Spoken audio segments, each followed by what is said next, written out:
Eh bien à tous, merci de me retrouver aujourd'hui pour une nouvelle vidéo C'est Acquis et on démarre une nouvelle série de vidéos sur des petites vidéos de moins de 5 minutes pour essayer de vous apprendre plein de petites choses sur l'informatique en général, mais également sur le hacking, la sécurité et les arnaques sur internet. Tout ça dans un petit format pour que ça soit assez digeste et que ça soit sympathique à regarder. On le fait en live en ce moment même, n'hésitez pas à me retrouver sur Twitch également à partir de midi.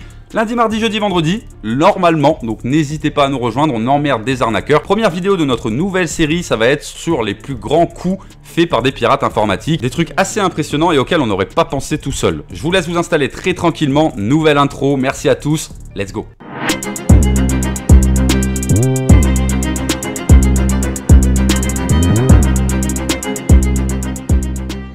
Ok, on va commencer notre premier piratage par notre cher ami John Draper. Donc c'est un Américain qui a réussi à pirater une centrale téléphonique, carrément tout un réseau téléphonique, et ça à l'aide d'un sifflet. Ouais, un sifflet retrouvé dans une boîte de céréales.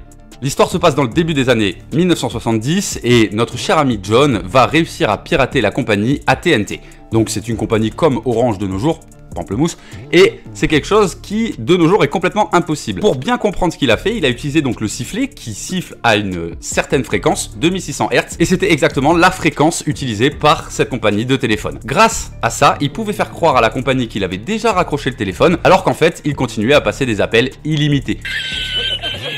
Il faut savoir quand même que même le cofondateur d'Apple est venu chercher la technique auprès du maître. Donc on est quand même là sur quelque chose d'assez fou. Et notre deuxième fait surprenant sur un des plus grands piratages de l'histoire est dû à notre ami Jonathan James, qui à moins de 16 ans a réussi à pirater directement la NASA. Donc c'est quand même pas n'importe qui. Il a réussi à récupérer des fichiers, des logiciels et surtout des plans de la station spatiale. Ce qui aura empêché la NASA de fonctionner correctement pendant plus de 3 semaines et de désactiver complètement leur système informatique afin de réparer la faille. Il aura également causé un préjudice de 1,7 million de dollars à la NASA. Et tout ça à moins de 16 ans. Bien sûr, il a eu de la chance parce qu'en étant mineur, il esquivera la prison. Mais bon, il se suicidera quelques années plus tard, en 2008, pour une autre histoire de piratage. Et malgré ça, malgré son suicide, il a laissé une lettre disant que ce n'était pas lui qui avait effectué ce dernier piratage. On ne sait toujours pas si c'est vrai ou si ça ne l'est pas. Mais sachez que notre cher ami Jonathan James est le premier mineur de l'histoire à être arrêté pour une histoire de cybercriminalité. Pour continuer notre série de vols de données un peu plus audacieux, on est sur quelqu'un qui là a vraiment fait très fort. Et vous allez voir à quel point le social engineering peut faire vraiment très mal. On est sur un homme vietnamien qui s'appelle You Min No. Je suis désolé si je le prononce mal, je vous mettrai le nom par ici. Et il faut savoir que lui s'est carrément fait passer pour une entreprise d'enquête privée auprès d'un très grand groupe. Et il a réussi à obtenir de la sorte des comptes bancaires, des adresses, des noms, prénoms, numéro de téléphone, numéro de sécurité sociale. Et tout ça pour la modique somme de 100 $.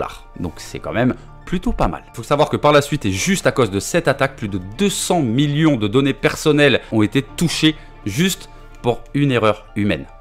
Merci Ginette. Pour terminer avec les vols de données, on est un petit peu dans le même cas d'une hackeuse donc, qui a été arrêtée en 2019 à Seattle qui s'appelle Paige Owens.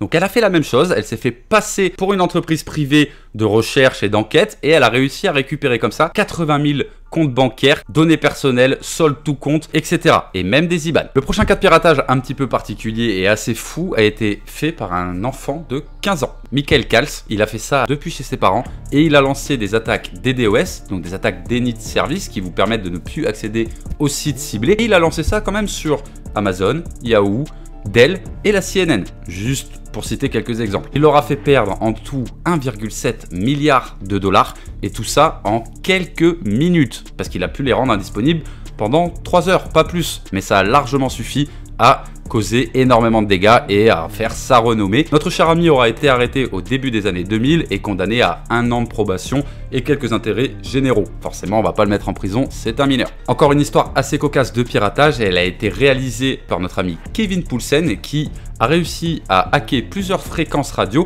pour réussir à remporter une Porsche. Donc c'était une Porsche qui était mise en jeu dans un concours radio.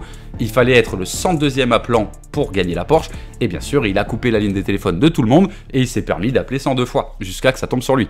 L'arnaque aura été découverte seulement 6 mois plus tard. Donc c'est quand même plutôt pas mal. Dans les histoires de piratage un peu cocasses, on a également Gary McKinnon qui lui, pour prouver l'existence des extraterrestres, a été jusqu'à pirater la NASA, la NSA et le Pentagone.